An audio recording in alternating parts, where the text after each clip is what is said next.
Nos da mucho gusto que nos acompañe nuevamente y en esta noche entramos de lleno al tema con la doctora Araceli García Lomelí. Doctora, por favor, la escuchamos en su primera intervención. Gracias. Lo que comento es que si bien es cierto, se publica en la sentencia, si bien es cierto, se inscribe en los registros públicos, y si bien es cierto, pues las partes pueden imponerse de los expedientes, también lo es que se ha convertido en un procedimiento muy elitista porque, bueno, no vemos que se haya democratizado como tal el procedimiento de concurso mercantil, pero más aún, la cuestión es que hay opacidad, bastante opacidad en los actos jurídicos procesales.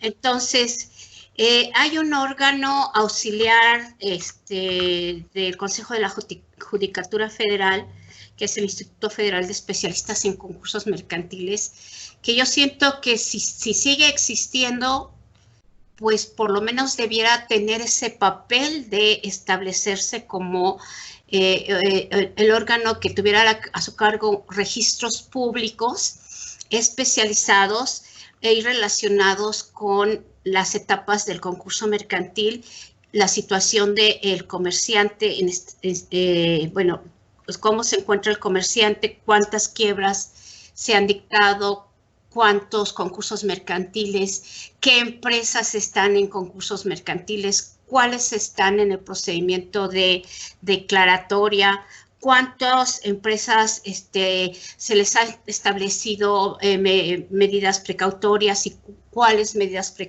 precautorias se han establecido, cuál ha sido el papel del conciliador en la etapa de conciliador, si ya se celebraron convenios con los acreedores, en qué términos están los convenios, cuáles convenios se han aprobado por el juez que es el rector del concurso mercantil, cuáles se han cumplido, cuáles se han reaperturado los concursos mercantiles por incumplimiento de los convenios, cuántos especialistas han sido sujetos a procedimientos de responsabilidad, cuántos han cumplido con los informes en término, cuántas empresas se han ido a la quiebra, por ejemplo, cuántas empresas se han rehabilitado, cuántos acreedores han sido pagados y en qué grados, en qué prelación, a cuánto ascienden los avalúos de los bienes que integran las masas, en cuánto se han liquidado, es decir, la idea es que son muchos actos jurídicos procesales, jurisdiccionales y administrativos que se llevan a cabo tanto en el juicio de apertura como en la conciliación y la quiebra. Tenemos, por ejemplo, el hecho de que se pueden ejercitar acciones separatorias de bienes, o sea, cuántas acciones separatorias se han ejercitado, cuáles han procedido, es decir, debiera haber una total transparencia de los actos tanto jurisdiccionales como administrativos, porque el juicio es oponible a terceros, porque el juicio es universal, aunque no atrayente, pero es universal, porque la empresa es un ente económico que está tutelado por el Estado, donde el ente como tal es fuente de empleos, también es fuente de contribuciones, es un factor fundamental del crecimiento económico de las empresas.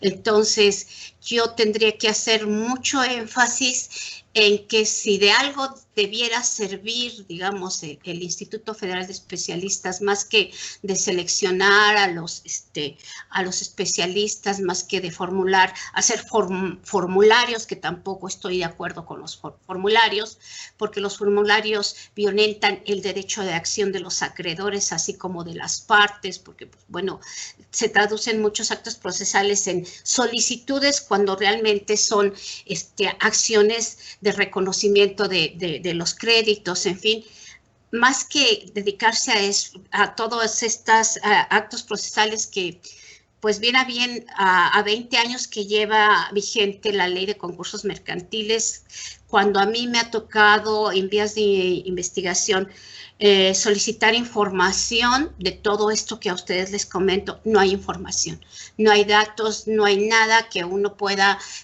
considerar como para ver qué tan eficaz ha sido en términos de conservación de la empresa y en términos de interés público la aplicabilidad de las normas del concurso mercantil. Entonces, bueno, eso sería para mí muy importante como una área de oportunidad para el legislador, para que hagan las modificaciones que correspondan para que verdaderamente pues, el concurso mercantil sea un procedimiento jurisdiccional con etapas administrativas por su atipicidad, pero donde sí podamos nosotros tener mucha claridad y mucha transparencia de todos los actos, porque finalmente es oponible a terceros.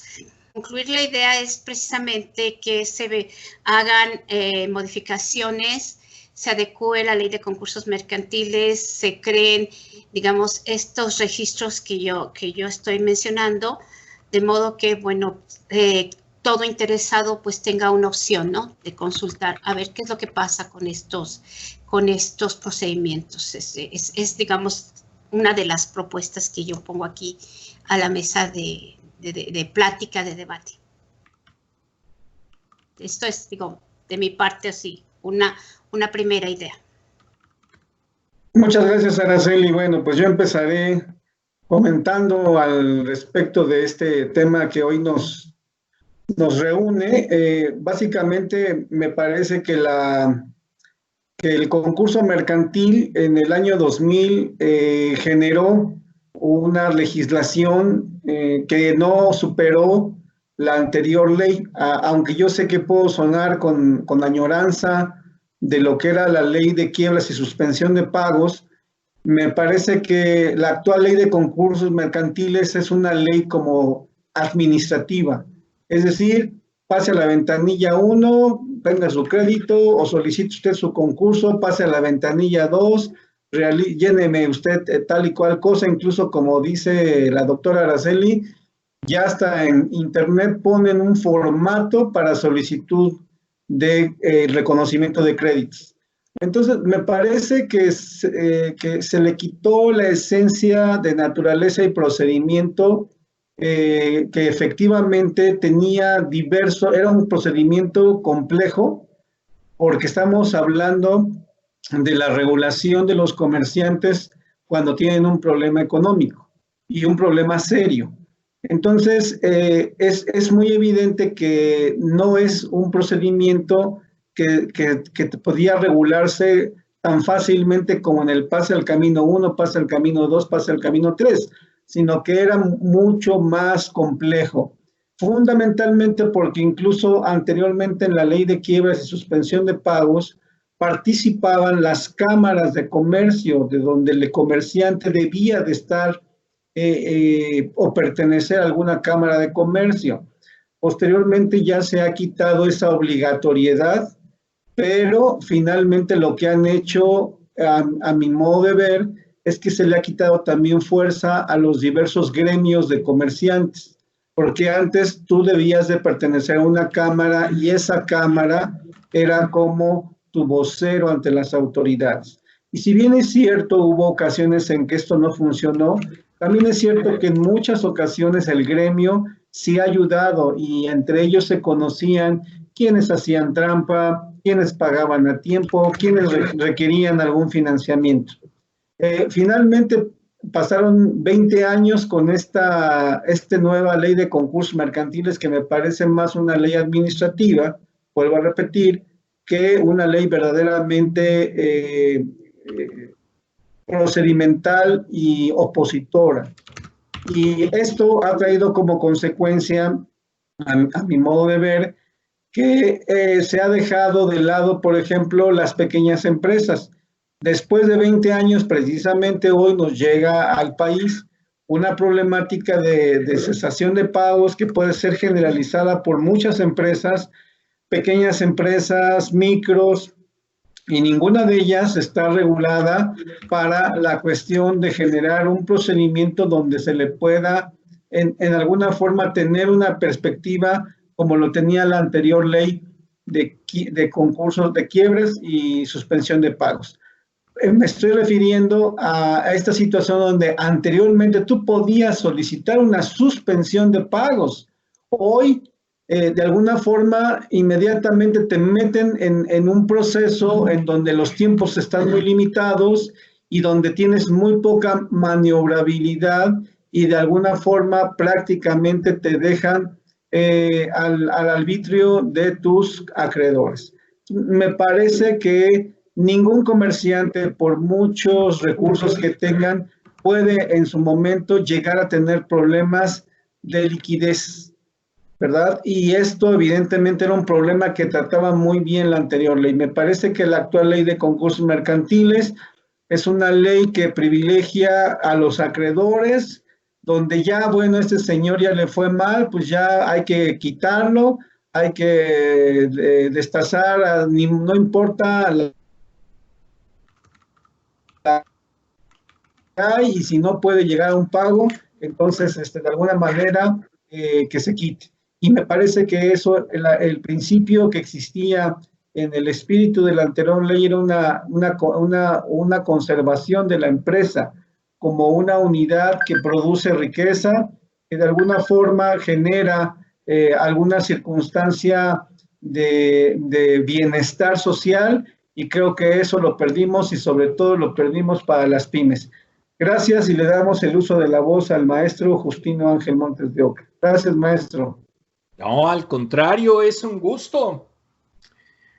Para los que no saben exactamente por qué nos conocemos, tanto Teoc como la doctora fueron y estaban conmigo como proyectistas cuando yo fui juez segundo de lo concursal en la Ciudad de México.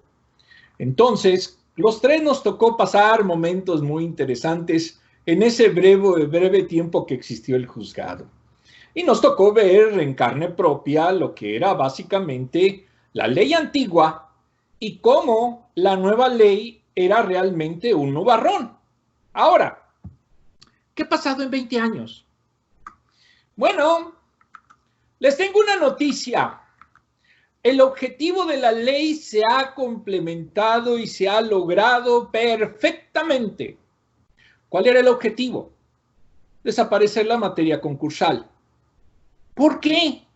Porque a los bancos, a las entidades financieras, les interesaba que no hubiera una forma en la cual pudieran evitar que se cobraran los altos intereses, que las deudas siguieran creciendo. En una palabra, les estorbaba la ley de quiebras y suspensión de pagos. ¿Qué hicieron? Hicieron un monstruote, así literal, en el cual no tiene nada de jurídico. La ley no es jurídica. La ley es política financiera. En una palabra, se hizo para destrozar lo que era un beneficio para las empresas. Ahora, vamos a hablar de números. Al primer trimestre de 1920, esto es, en 20 años de funciones, solamente ha habido 778 concursos. Esto es, 38.9 juicios promedio al año en todo el país. Prácticamente no ha habido concursos. Ahora, 96% de esos juicios son de personas morales. Las personas físicas, comerciantes, no tienen vela en el entierro en materia de quiebras. Otros datos. 57% fueron iniciados por solicitud. Y aquí vamos a decirles algo bien interesante. La ley de concursos es falso que tenga 2 etapas. De hecho, la ley de concursos tiene 3 etapas y una de ellas es la etapa previa cuando se hace la solicitud de concurso. Si vemos primordialmente los artículos 11, 17 y todos los demás que hablan de la etapa previa, veremos que es básicamente un nuevo juicio, es una etapa procesal que concluye con la visita de verificación. Entonces, son 3 etapas y todas son muy onerosas. Ahora, 43% son por demanda. ¿Qué pasa? En cuanto al desarrollo, 22 juicios actualmente se encuentran en etapa de vista, 38 en conciliación y 140 en quiebras. ¿Y qué creen? 578 ya están terminados. Entonces, no llegan prácticamente a 200 juicios en total los que existen en 20 años. Cuando yo fui juez civil, que lo fui por más de 20 años, en promedio al año tenía un solo juzgado, más de 1000 juicios. Entonces, un juicio de quiebras, como se está viendo aquí, pues prácticamente es inexistente el trabajo que hay como tal. Por eso digo que lo que se hizo esta ley es demoler toda la materia de quiebras. Ahora, de los terminados, 40.38% son por convenio entre las partes, 31.74% son por conclusión de la quiebra, 11.6% por servicios, por defectos procesales, estos ni siquiera sabieron llevar bien el juicio, y 14.9% por otras causas. Ahora, al primer semestre del 2020, que se supone que tenemos muy serios problemas económicos, solamente se han iniciado 9 demandas de juicio de concurso mercantil. En una palabra, utilizan un presupuesto gigantesco para una materia que prácticamente se extinguió desde que se inició la ley de concursos mercantiles. Ahora, en lo que es México, en 56 ciudades se han iniciado juicios mercantiles. 31 de las 32 entidades son básicamente donde ha habido juicios. En la Ciudad de México, 306, luego después Jalisco con 94, Nuevo León con 84 y el Estado de México con 56. En los demás estados, 3 con más de 20, 6 entre 10 y 19 y el resto con menos de 10. En números, visitadores hay 59, conciliadores 87, síndicos 85. ¿Qué significa? Que se tiene una gigantesca estructura administrativa burocrática como es el IFECOM para un puñadito de juicios, normalmente en juicios de la Ciudad de México y Jalisco y Nuevo León, que son donde es más los juicios, pero que no compensan ni realmente es económicamente sustentable que exista tanta estructura para la miseria de juicios en número que hay. Gracias. Muchas gracias, maestro Justino. Pasamos con la doctora Araceli García, por favor, doctora. Bueno, ante los argumentos de autoridad del licenciado Agustino y la evidencia, desde luego, que de lo que hemos vivido, bueno, sobre todo los tres que hemos estado dándole seguimiento a la ley de concursos mercantiles, yo podría adicionar que se ha prestado para que se hagan trajes a la medida de empresas que pueden llegar descapitalizadas a un procedimiento, pues, es un procedimiento que tiene fundamento para que sea un juicio, o sea, es jurisdiccional, pero que los actos administrativos a los que se refiere el maestro Teo, pues sí, obviamente han rebasado la función jurisdiccional y no tuvieran por qué estar, porque bueno, tan solo por hablar de algo que es importante es el papel del conciliador en la conciliación, que tiene funciones que debieran ser jurisdiccionales, como elaborar una lista provisional de los acreedores que se pone a consideración del juez para ver si son o no pagados, y respecto a los cuales las objeciones se las hacen llegar al conciliador y es quien se pronuncia por las objeciones, cosa totalmente fuera de la lógica jurisdiccional, porque no tendría por qué ser el conciliador el que tuviera que revisar las objeciones, sino el juez, porque se trata de un proceso jurisdiccional donde el juez es el rector del concurso y desde luego la objeción representa un derecho de contradicción en los procesos que no lo puede resolver un particular que no tiene funciones jurisdiccionales, que pues va a estar a su arbitrio y respecto del cual pues el juez va a resolver después, ¿verdad?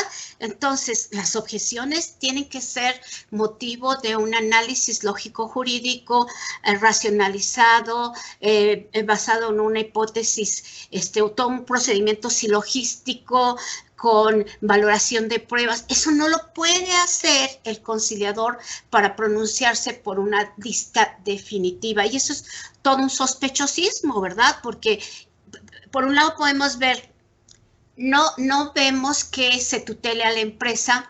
La ley no habla de la mediana empresa, habla de la pequeña empresa, ni siquiera de la mediana.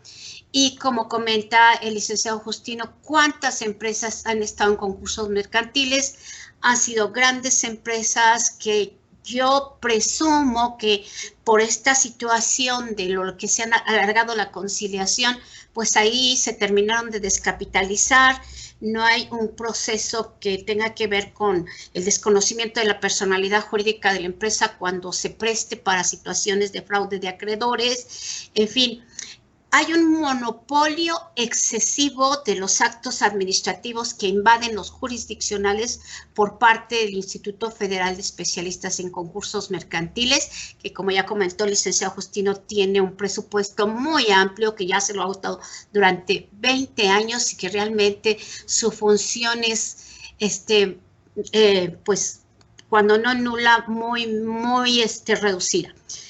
Me avisa el maestro, ¿sí? Entonces, por lo que yo puedo observar, bueno, pues es que por todas esas razones y ante una situación real de bancarrota, de un sistema de insolvencia y de liquidez en los que van a colocarse porque están ya en situación de quiebra técnica las empresas, ahora con, digamos, con esta situación sanitaria, la verdad es que brilla por su ausencia el sistema de tutela de las empresas. Y el papel que está desempeñando el Instituto Federal de Especialistas en Concursos Mercantiles se debería de revisar desde su misma existencia, porque pues es como lo menciona el licenciado jurídico Justino, y que yo reitero que para mí es un argumento de autoridad, pues sí, ha dejado muchas interrogantes, muchas cosas que debieran que replantearse para que verdaderamente se haga eficaz, digamos, esto que es el concurso mercantil. Muchas gracias, doctora.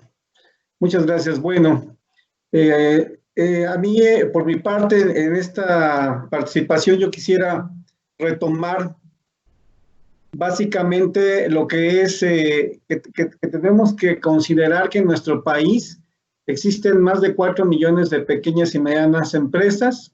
El 52% del Producto Interno Bruto lo producen estas empresas y que el empleo lo producen el 72% en nuestro país de estas pymes.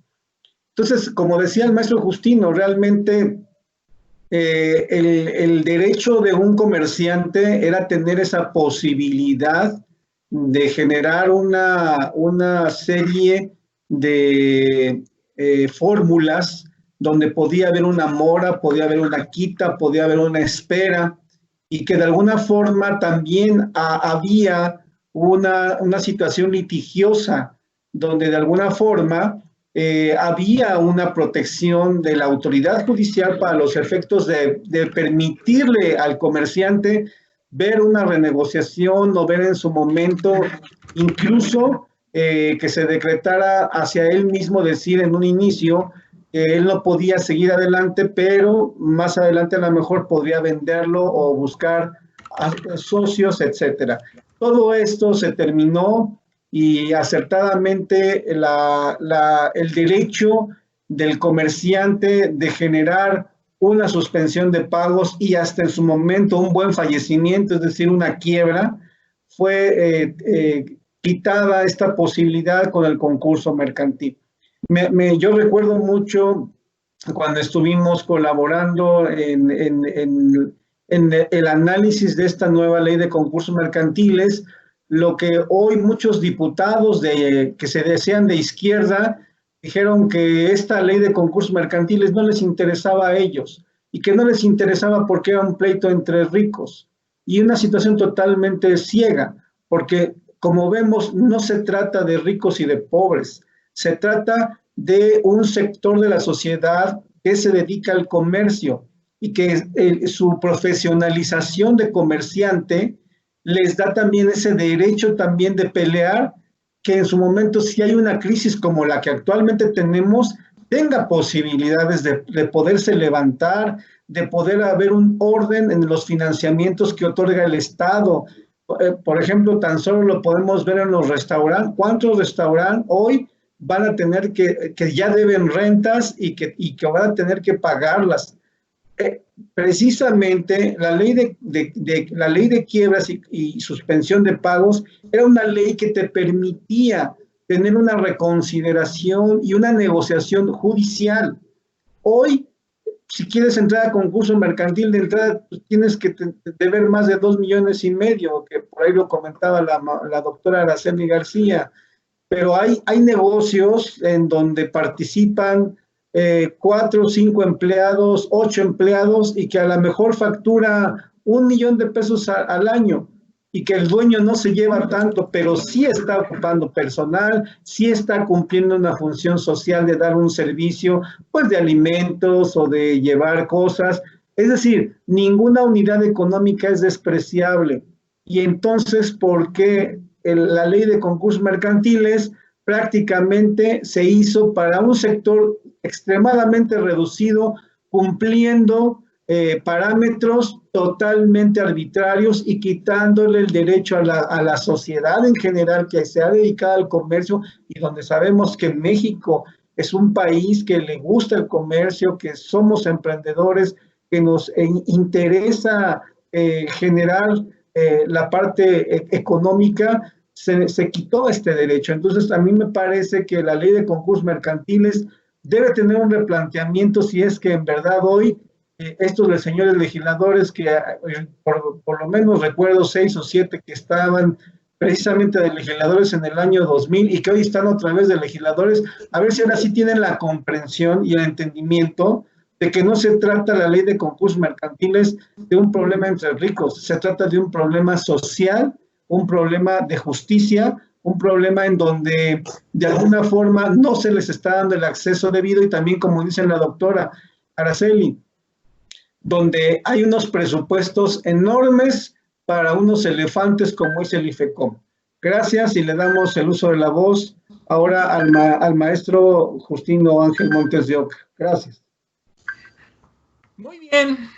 Bueno, para seguir espantándonos, en el Reino Unido, por ejemplo,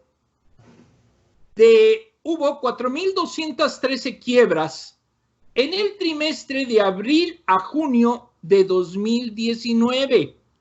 Esto es, en un solo trimestre, casi más de 4,000 quiebras. En Estados Unidos, cuando estuvo la crisis de 2008 a 2010, hubo 160,000 peticiones de quiebra. En 2014, el capítulo 7, que es similar a lo que sería la quiebra en México, pero mucho más expedito y menos costosa, 160,292 empresas. Del capítulo 11, que pudiéramos decir que es la suspensión de pagos, sería 1925. Del capítulo 12, perdón, sí, 1900, del capítulo 12, 96, y del capítulo 13, que es básicamente para personas físicas, 76,375. Eso tan solo en menos de un año. Ahora, ¿qué significa? ¿Por qué en esos países son miles y miles de quiebras? Porque la función de ellos es preservar a la empresa. Es evitar en su momento que los acreedores sufran porque una persona no va a poder pagar o una empresa ya no tiene con qué pagar y se liquida prácticamente de inmediato. Y a su vez también permite que otras empresas no lleguen a la quiebra tan fácilmente.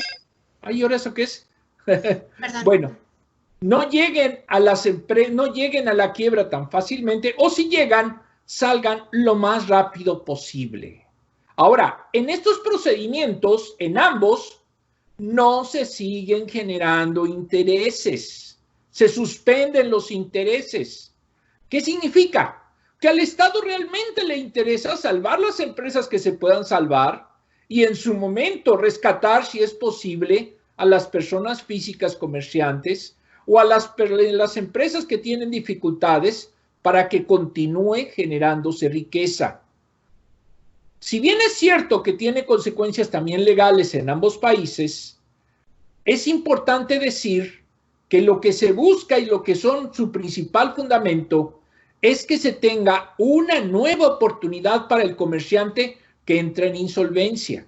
O definitivamente, si ya va a cerrar, que sea lo menos perjudicial para los acreedores.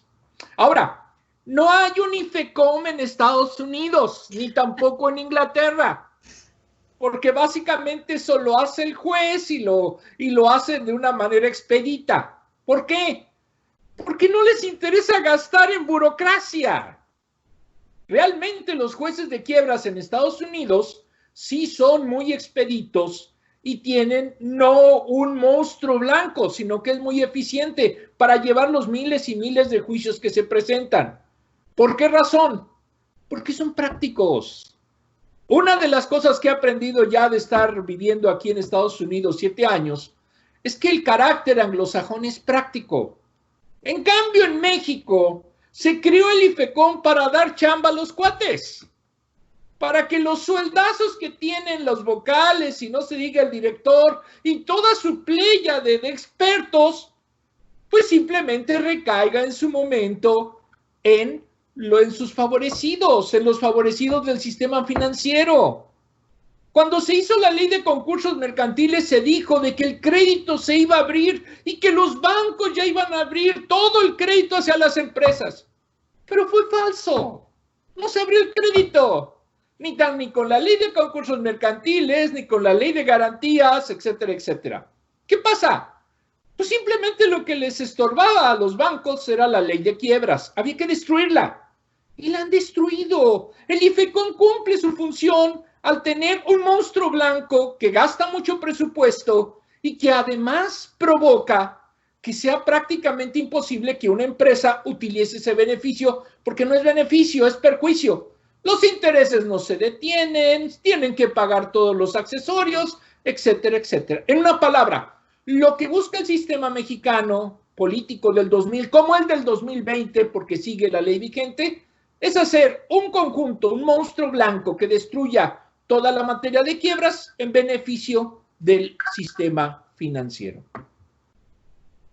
Gracias, maestro Justino. Pasamos con la doctora Araceli, por favor, doctora. Sí, efectivamente, como lo menciona el maestro Justino, en el 2014 hubo una reforma importante a la ley de concursos mercantiles. De hecho, la ley de concursos mercantiles del 2000 tuvo una reforma en el 7, pero cuando en el 2014 se hace una reforma, se señala en la ley que durante la época de conciliación sí se autorizaba al conciliador que se contratara nuevos créditos simplemente para que supuestamente atender los gastos necesarios para que siguiera funcionando la empresa y para hacer los pagos correspondientes, en fin.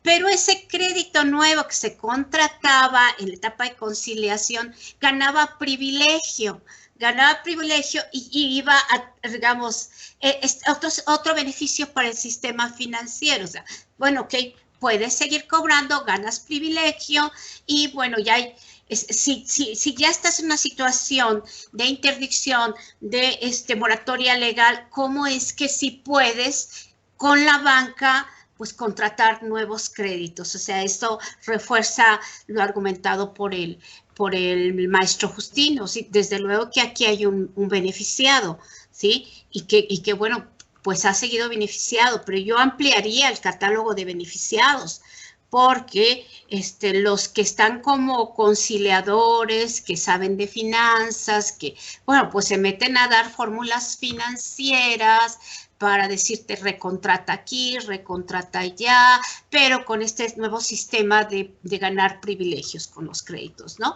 Y entonces, es decir, se tutela en el concurso mercantil a la empresa del comerciante que es deudor común, pero también a las, y fundamentalmente a las que tienen sus créditos en contra del deudor común, que son las que en última instancia pues ya no les toca nada, a grado tal que en nuestro país llegó a haber empresas que estuvieron en la etapa de conciliación, que como máximo podía durar 365 días por 2 prórrogas de 185, pues se llevaron en la etapa de conciliación 6, 7 años, en los que totalmente descapitalizadas por gastos contra la masa, por los gastos de los honorarios de los especialistas, o sea, no es honorario, le llaman aquí su arancel, en fin.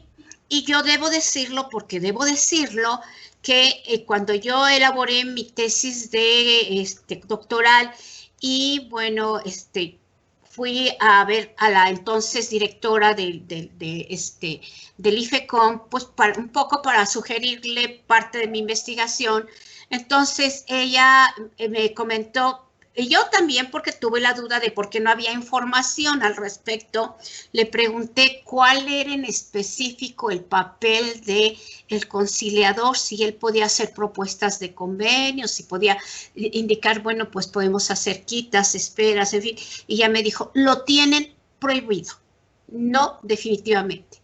Aquí se han celebrado convenios con plazos hasta para pagarse a 10 años y los acreedores llegan a cobrar el 0.2 o 0.1% de sus créditos. Entonces, ¿cuál es la eficacia en ese sentido del concurso mercantil?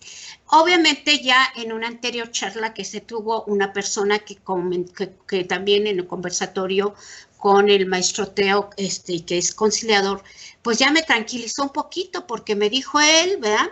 O lo comentó, que sí se llevan a cabo convenios, que él ha hecho convenios, que ha propuesto convenios, en fin.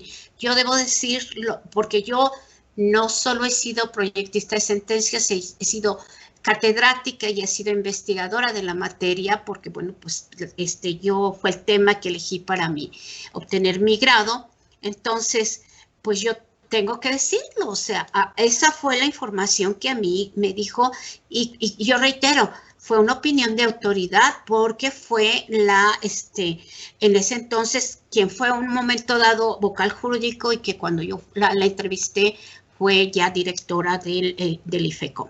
Entonces, bueno, esto todo de alguna manera refuerza lo que se está comentando en este espacio, ¿no? Si necesitamos que haya verdaderamente una tutela de la empresa por el significado económico en términos de empleo, en términos de recuperación, en términos sociales, que es indispensable, máxime ahora en que estamos en una situación económica precaria, donde estamos en horas aciagas, digamos, de las economías mundiales. Y bueno, pues habrá que instar en que se hagan esas modificaciones, esas adecuaciones para que, bueno, efectivamente cumpla con el fin para el cual fue creada la ley para lo cual fue creada cuando existió la ley de quiebras y suspensión de pagos. Gracias, doctora. Bien, pues por mi parte, yo quisiera retomar esto que decía el maestro Justino. Si recordamos, nuevamente podré sonar como añoranza. Sin embargo, la ley de quiebras y suspensión de pagos fue una gran ley, realmente que hasta en la actualidad sería con mucha mayor avance en su tecnología jurídica que esta ley de concursos. La ley de concursos, el problema que tiene es que fue tomada un poquito de varias ideas, pero la estructura se quedó la misma. Es decir, fue una modificación y quedó, como decían ustedes, un Frankenstein, porque realmente ni siquiera fue un avance en cuanto a lo único que les importó fue los tiempos y por otra parte quitar incentivos para que la gente pudiera allegarse de ese derecho de la mora, de la quita, de la espera, o en su caso, de decir, pues yo ya no quiero seguir adelante y aquí están todos mis bienes y que se liquiden.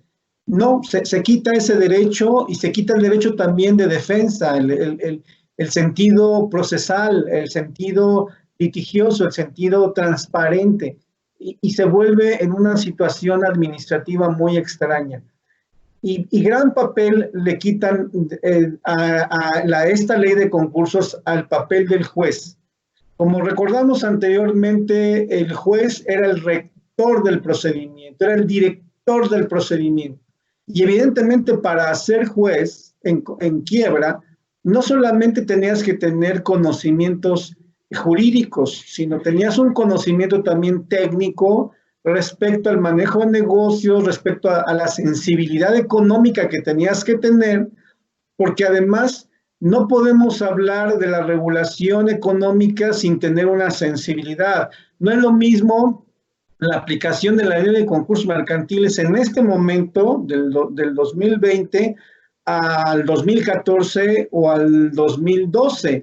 Cada temporalidad trae evidentemente adecuaciones que una persona capacitada y preparada tiene que ser. Es decir, no se requiere un IFECOM, se requiere un director, un rector del procedimiento con principios que son superados. Ya, o sea, el concurso mercantil no es algo que se inventó hace 100 años, sino tenemos toda una historia, tenemos una historia enorme respecto a los avances, a los principios. El concurso, la quiebra y la suspensión de pagos es tan vieja como el comercio mismo y su regulación, por tanto. Entonces, la ley de concursos mercantiles nos vinieron a pintar pues que era un modelo avanzadísimo y que era una cuestión superada. No, en realidad era un caballo de Troya que trajo o ha traído una serie de situaciones perversas, y que incluso en el sexenio de Felipe Calderón, pues como lo vemos, los únicos que hicieron negocio pues, fueron su equipo, y evidentemente estuvieron dando dinero para los pequeños empresarios, pero a nivel de limosna, no para que la gente realmente se volviera empresario, sino ahí decían, haz tu changarrito, o el mismo Fox que decía, hagan su changarrito. No, bueno, o sea, para hacer muchos changarritos era quitar a la gente empleos formales para meterlos en una tiendita a vender, y para eso te doy 20, 30 mil pesitos y ahí hazte bolas, ¿no? Y después te quito incluso el derecho de que puedas defenderte de un pago. Bueno, esto es tan grave que incluso hay usos y costumbres donde es a veces, hay empresarios, proveedores de empresarios y de pequeños giros mercantiles que te dicen, ya no me pagues, pero sígueme comprando. O sea, hasta eso puedes darte el lujo de decir, no pagues ahorita porque sé que hubo una crisis, pero sígueme comprando. Entonces, como vemos, esto es complejo, o sea, no es algo fácil. Y entonces a los señores directores del proceso, que eran los jueces, los quitan de en medio, les quitan esa atribución social que tenía y entregan a todo el comercio sin ninguna protección. Entonces, realmente la ley de concursos mercantiles para mí siempre lo señalé en los grupos de análisis legislativo que era un caballo de Troya. Muchas gracias y le damos el uso de la voz al maestro Justino. Gracias, maestro.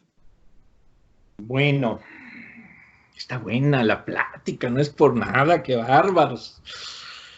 Híjole, se ve que no nos gusta la ley, pero bueno. Muy bien. Lo que nos debe gustar es la justicia, como juristas, ¿no?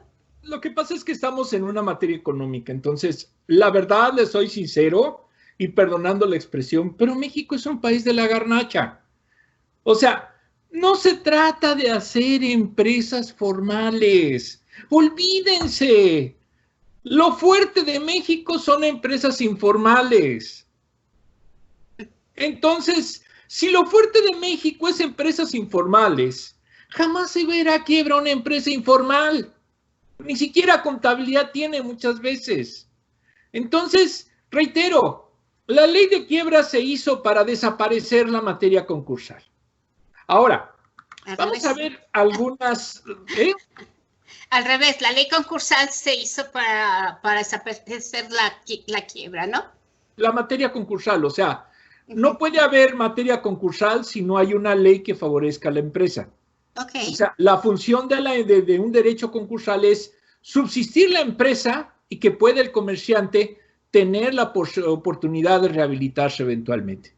Con esta ley, y de hecho lo dije en su momento, es muy fácil hacer canibalismo de las empresas. Una empresa que entra a un concurso mercantil por cualquier medio es una empresa muerta, pero desde antes, no por efectos del procedimiento. Ahora, aquí hay algo bien interesante. En las legislaciones tanto de Estados Unidos como del Reino Unido, y pongo estas dos porque son economías muy fuertes, es un solo conciliador, es un solo síndico, y en su momento lo paga, lógicamente, los gastos mismos de la corte eventualmente. Pero en México prácticamente a chaleco son tres. Hay los honorarios del visitador, hay los honorarios del conciliador y hay los honorarios del síndico. Y si vemos las reglas de operación de la ley de concursos mercantiles, que la última que tengo publicado o que se publicó aparece les digo exactamente la fecha, en el diario apareció se publicó el 26 de noviembre del 2009. Entonces vemos que aparte de estos tres, se permiten los auxiliares de los tres. Todo con cargo a la masa. Sí. Y es más, con crédito preferente. Entonces, imaginen ustedes el costo que tiene para una empresa el iniciar un procedimiento de este tipo. Porque no solamente va a pagarle al visitador, no solamente va a pagarle al conciliador o síndico, sino además a sus achichincles. No importando el tipo de empresa que sea, grande, chica, etcétera. Todas tienen que pagar. Y no son honorarios sencillos, no son honorarios baratos. Pero aparte otra cosa, y eso también es lo grave. ¿Quién los designa? El IFECOM. Mejián, que era básicamente, fue su primer director, pues era un aliado, era un incondicional de los bancos. La ley se hizo básicamente por y para los bancos. Entonces, todos los interventores, etcétera, etcétera, son esclavos de los bancos. Y siempre van a favorecer a los bancos, al sistema financiero. No van a favorecer a las empresas. Son enemigos de las empresas. Es más, de acuerdo a las mismas atribuciones de la ley, pueden empezar a hacer liquidaciones express en las 3 etapas. Entonces, ¿qué significa? Que básicamente pueden deshuesar literalmente una empresa. Ahora, la ley también ha sido un fracaso por otro sencillo defecto. Los jueces de distrito no saben impartir justicia. Los jueces de distrito están especializados, la mayoría de ellos en amparo, y eso algunos, porque también luego hay fallas increíbles.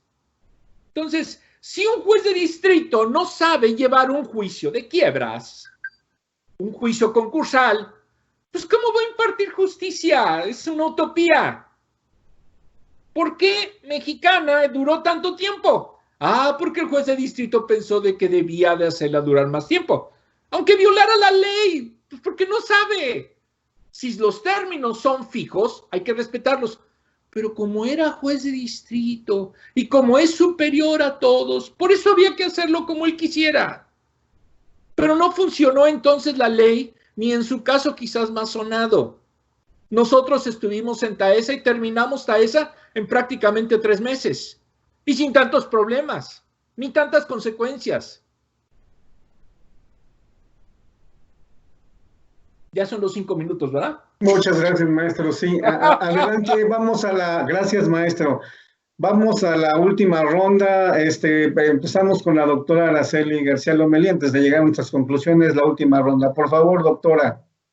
Bueno, yo les puedo platicar sobre mi experiencia cuando entrevisté a un juez de distrito, precisamente el que llevaba la quiebra de la línea aérea, y yo le pregunté, porque estaba yo haciendo mi investigación, le hice varias preguntas, entre otras, ¿realmente le auxilia a usted el IFECOM? Me dijo sí. Bueno, otra pregunta, si yo, a propósito del derecho de acción que y de lo que comenta el maestro Teoc, de que ya pues el juez está rebasado totalmente, yo le pregunté si yo solicitara o demandara la declaratoria de concurso mercantil mediante un escrito libre, no ajustándome a los formatos que elaboró IFECOM o que dice la ley que deben que ser a través del IFECOM, ¿usted me admitiría mi demanda? Sí, no le puedo negar jurisdicción. Entonces, ¿para qué le sirven los formatos? Bueno, pues ya y ya no me convenció su argumento. Me dijo, bueno, es que siempre la carga de trabajo, ¿no? Entonces, bueno, el derecho de acción tan violentado en esto, por eso sí estoy de acuerdo con lo que dice maestro Teo, en que no se trata de una cuestión administrativa, ni de síguele por aquí, ni por allá, porque el derecho de acción es un derecho constitucional previsto en el artículo 17 de la Constitución, y yo todavía recuerdo, licenciado Justino, cuando hacíamos aquellas sentencias enormes, las de reconocimiento provisional de los créditos, que era una litis por cada acreedor, se tenía que resolver o ponían excepciones, demandaban el reconocimiento de los créditos, se objetaban, en fin, era una litis por cada acreedor y se hacían tremendas resoluciones, sentencias de reconocimiento, primero provisional y después la definitiva de los créditos que tenían que haber sido reconocidos en su grado y prelación. Entonces, el que se deje al conciliador que haga una lista, pues el derecho de acción de los acreedores, yo creo que sigue siendo una forma en la que le quitan atribuciones jurisdiccionales al juez, asume cuestiones que debieran ser jurisdiccionales IFECOM, pero bueno, sin que haya, digamos, una razón jurídica para ello. O sea, no puede un conciliador abocarla a resolver objeciones, porque las objeciones son procesales, porque hay muchas cuestiones que cómodamente o por alguna otra razón, el juez de distrito es rector del concurso, es perito en derecho, es el que debiera dominar la materia y no hace nada, ¿no? O sea, aprueba sin más ni más las promociones. Hay mucho que tiene que hacer el juez del distrito, que debiera incluso ser de oficio, porque además es de interés público, ¿verdad? La ley, y más en el sentido de lo que está tutelando, y que si no hay impulso procesal, no hay. Y nunca promueve el conciliador, nunca promueve el síndico, nunca, o sea, entonces todo se vuelve como un teatro procesal, donde todo mundo está de acuerdo, y con todo respeto a los jueces de distrito, pareciera ser que ellos también, porque yo no puedo pensar que un juez de distrito que es perito en derecho a ese nivel federal desconozca pues el debido proceso, la garantía de audiencia, la formalidad en los actos jurisdiccionales, y deje en tan manga ancha a los especialistas y al IFECOM, pues como por qué o de qué, ¿verdad? Entonces, ¿por qué no ha habido propuestas, no? En fin, esto todo, desde luego que ha incrementado a lo largo de los 10 años que nos ha tocado observar, aunque sea como investigadores, digamos, la aplicabilidad de la ley, pues nos genera mucho sospechosismo. Yo insisto, mucha argumentación en contra de la existencia del IFECOM y del papel que están desempeñando tanto los especialistas como de los vocales y como del juez en su carácter de rector del proceso. Es lo que yo tengo que comentar. Muchas gracias, doctora. Pues bien, en mi turno yo quiero seguir abundando en lo que comentaba la doctora Araceli García Lomelí, en el sentido de los órganos de quiebra, bueno, o de concurso mercantil ahora. Y en ese sentido, por ejemplo, nosotros siempre señalamos que realmente el visitador era una figura que no cabía en nuestro sistema jurídico. Y no cabía en nuestro sistema jurídico porque violenta su actuación totalmente el derecho que tiene a la privacidad del comerciante. De hecho, por eso anteriormente el juez, había casos en los que él, principalmente por la falta de pago, la falta de pago, él podía presumir la insolvencia del comerciante, y en base a ello él dictaba de entrada una sentencia donde de alguna forma posteriormente se podía entrar ya a la acreditación real, y ahí sí ya bajo esta sentencia que modificaba el estado procesal del comerciante, legalmente se podía ya entonces entrar a debatir si efectivamente estaba o no en insolvencia, pero era la sospecha misma. Por eso cuando ahora se entra y se mete a un famoso visitador y que además le tienes que pagar, o alguien le tiene que pagar, y como dice el maestro Agustino, pues al que van a hacer pagar es a la pobre víctima esta, en donde se van a devorar a todas las empresas. ¿Por qué? Porque prácticamente o tendrás que traer un equipo muy vasto, muy complejo para poder pelear, y como decía la doctora Araceli, o tendrás que prácticamente tener de alguna forma apalabrado todo para que el IFECOM no se oponga a este tipo de arreglos, pero que no están dentro de la ley.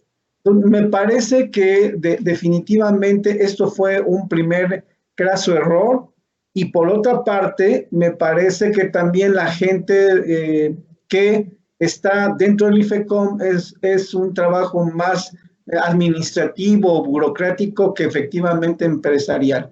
Me parece que anteriormente los síndicos eran personas que de alguna forma estaban especializados en la materia corporativa y en la materia empresarial.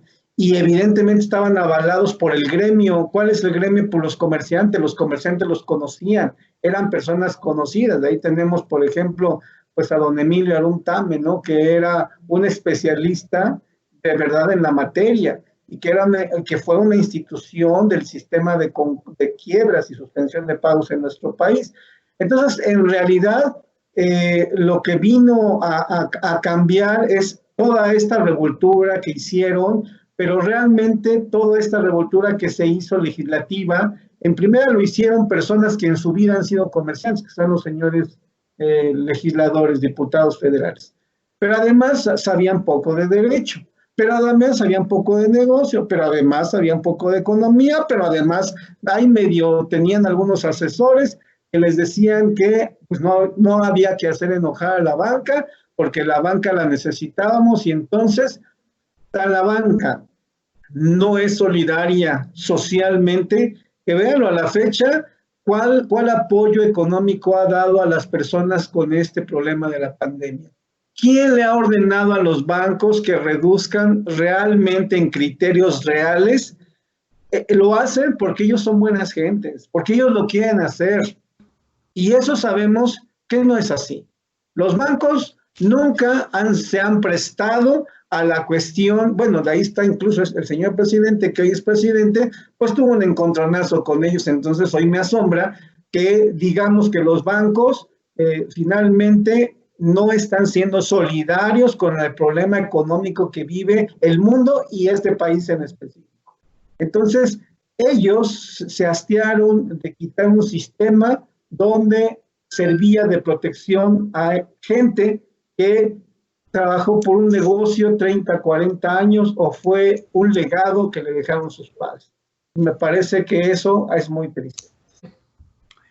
Vamos a dar un poquito de complemento a lo que dicen acá nuestros compañeros. Si vemos la ley en el artículo 131, quien elabora lo que es la lista provisional de créditos basados en el análisis de la contabilidad, quiero que lo haga en ese tiempo, sobre todo si es una gran empresa, lo deberá de hacer el conciliador.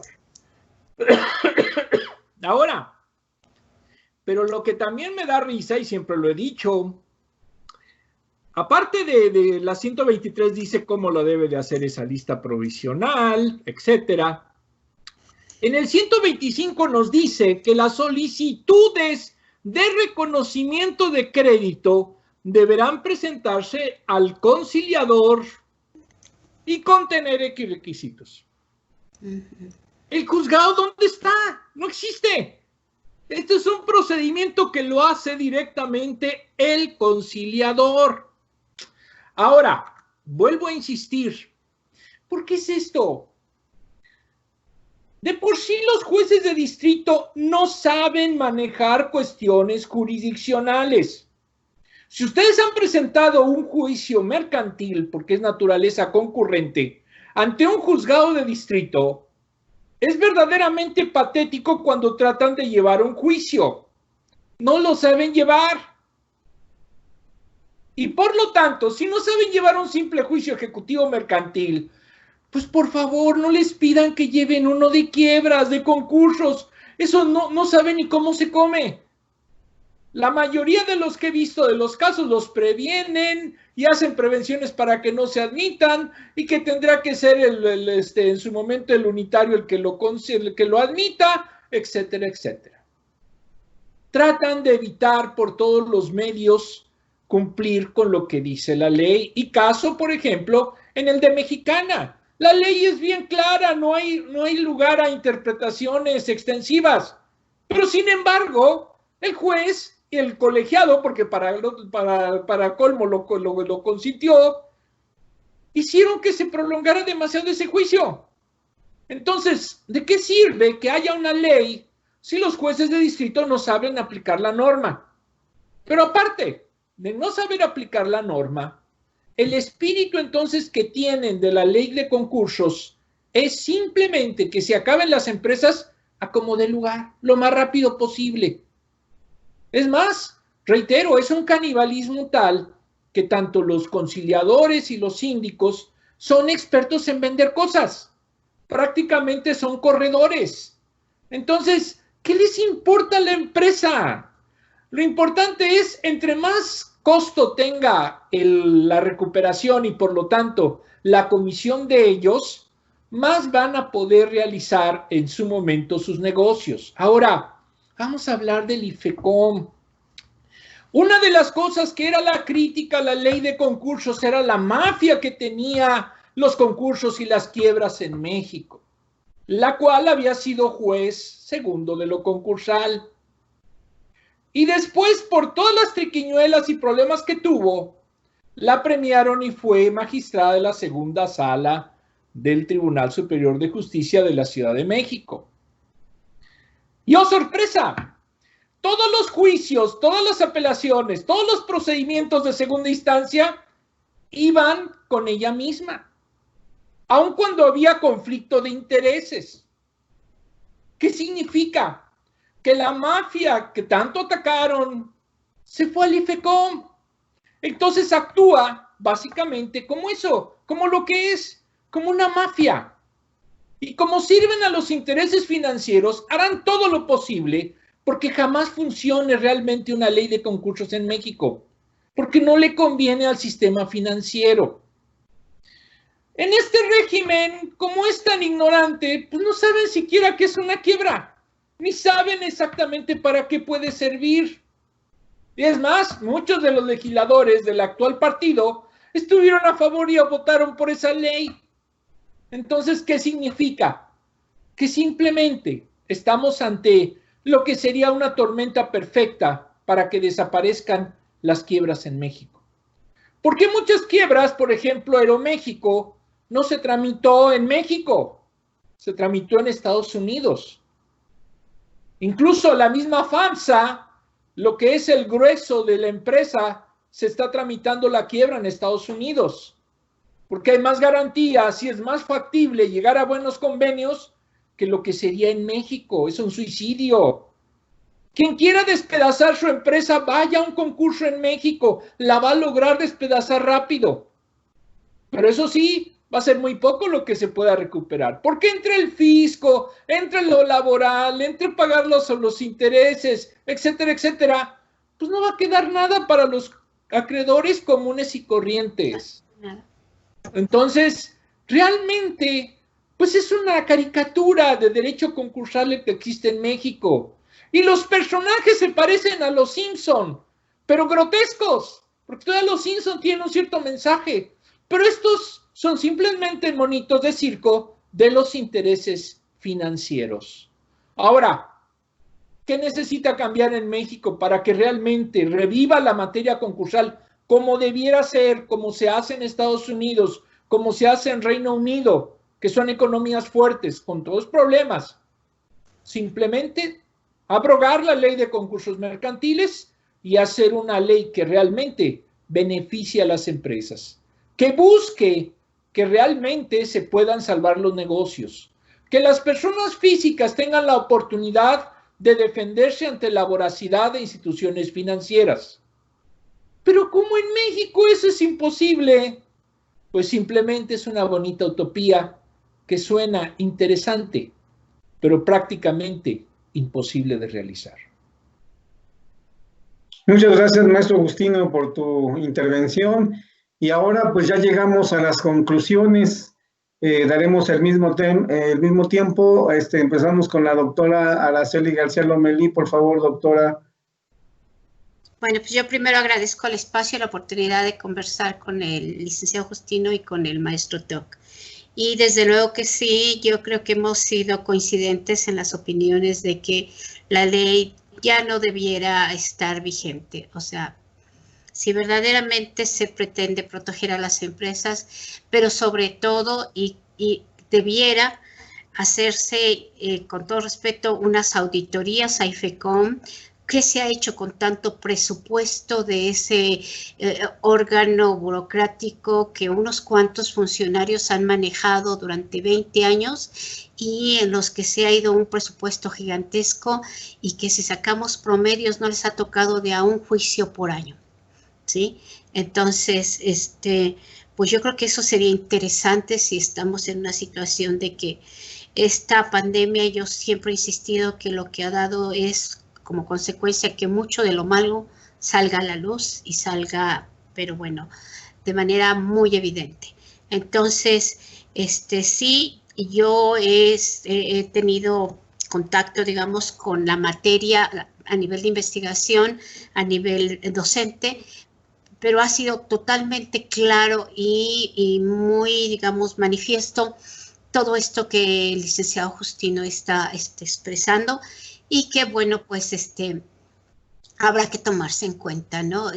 A veces no tenemos los espacios, no se converge con la idea, o simplemente no hay quien quiera tocar el tema porque pues me meto en problemas, pero lo cierto es esto, lo que está ocurriendo, ¿no?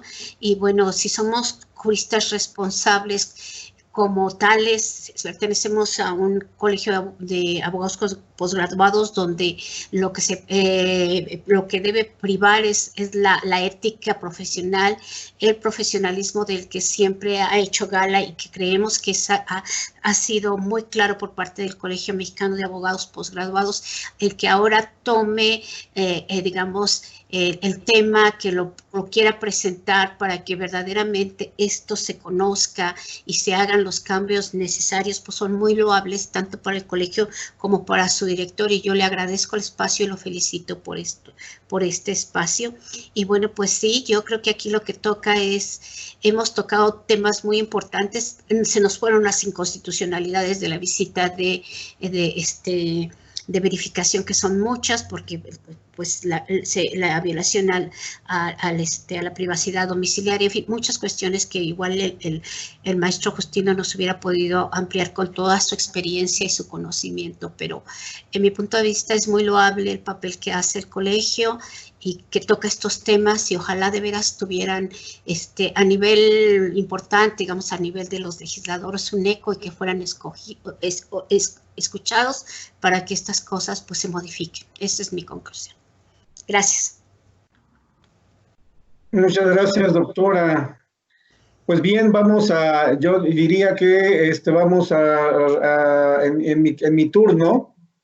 Yo quiero comentar que realmente la falta de aplicación de la ley de concursos mercantiles no es una situación de opinión, sino me parece que nosotros, a través del estudio que realizamos y el trabajo que nosotros hemos venido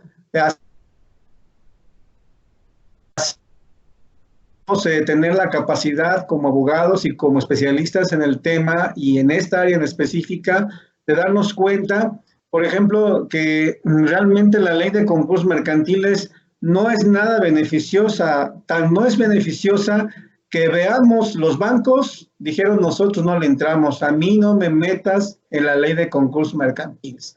Y ahí está su excepción, se salieron.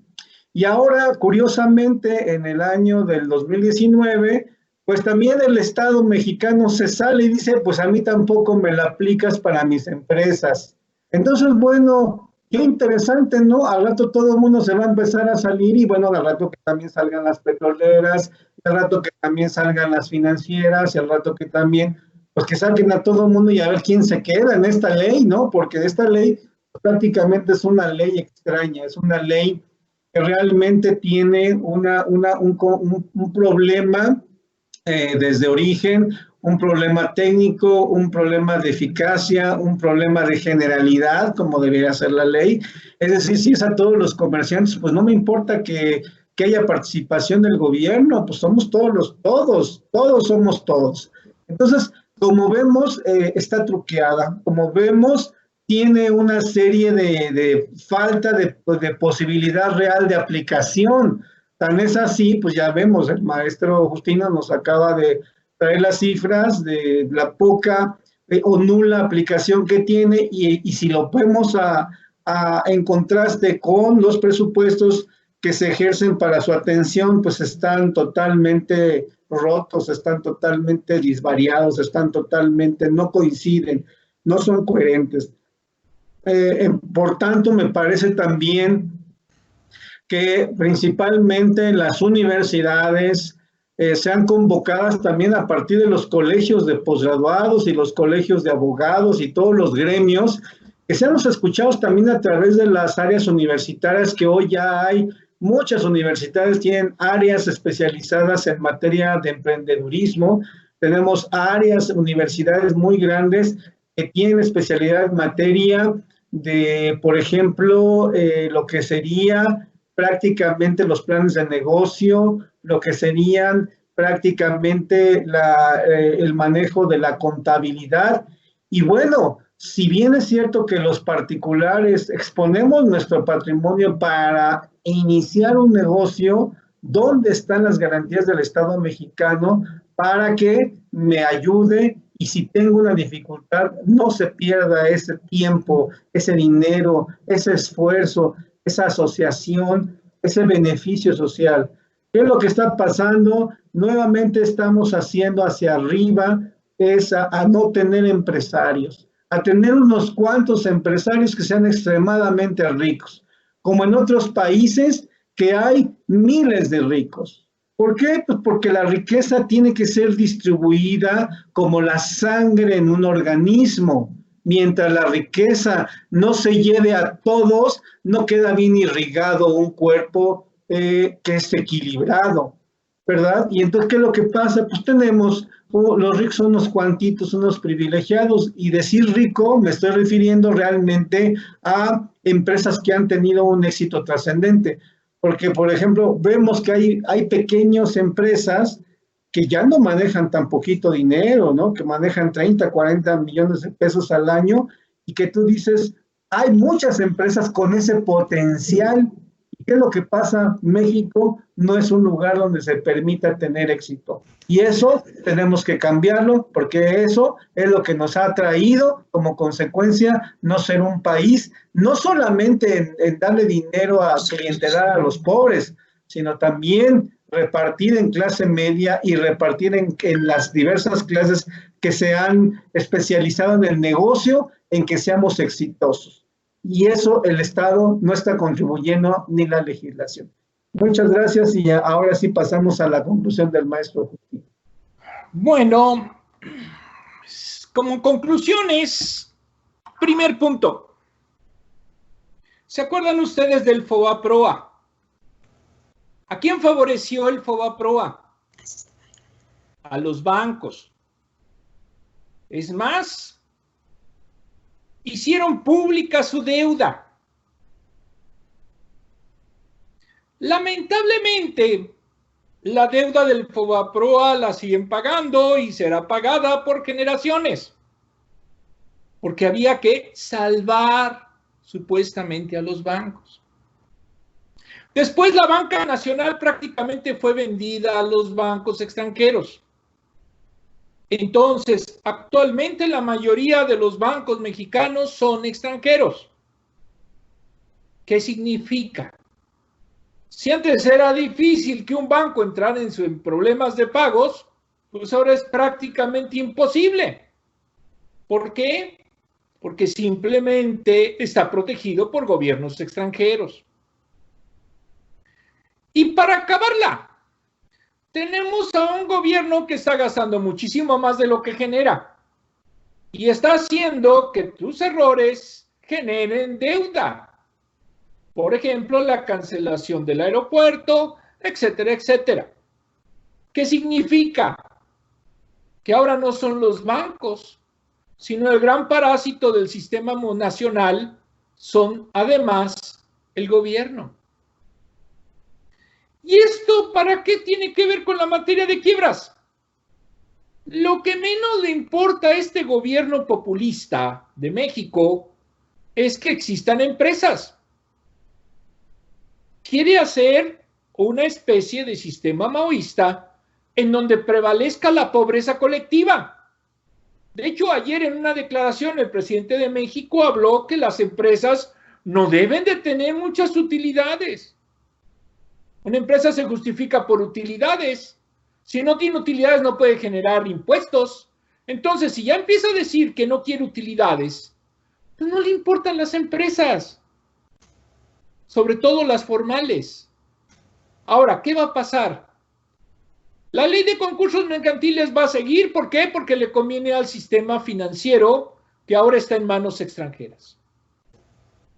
No va a haber forma de que los empresarios nacionales se defiendan. En una palabra, quieren que desaparezca la clase empresarial. Y el gobierno está ayudando a eso. ¿Qué va a pasar en su momento con la práctica del abogado concursal? Pues hay que pensar en otras materias. Porque realmente, de hecho, es una mafia. De hecho, hay no más de 20 abogados que son especialistas en la materia y ellos acaparan los asuntos de esta materia. Entonces, también es una utopía que lleguen los comerciantes y le pregunten, ¿qué pasa con ese juicio? Pues porque en la realidad son muy pocos los que pueden decir realmente qué va a pasar con ese juicio. Además que tienen las relaciones para hacerlo. Entonces, en una palabra, tanto por el aspecto político, tanto por el aspecto económico, tanto por el aspecto financiero, estamos realmente en un sistema que extingue la materia concursal. no es solamente abrogar la ley, es cambiar la mentalidad política, económica, financiera. Y eso en México es imposible. ¿Por qué hay tanto comercio informal? No es solamente porque es más fácil poner un changarrito, sino porque ese de changarrito genera corrupción del inspector que se deja pasar en su momento el que esté invadiendo una vía pública. La corrupción es endémica de ese sistema. Y cuando el sistema se es corrupto, pues todas las instituciones del Estado siguen con esa corrupción.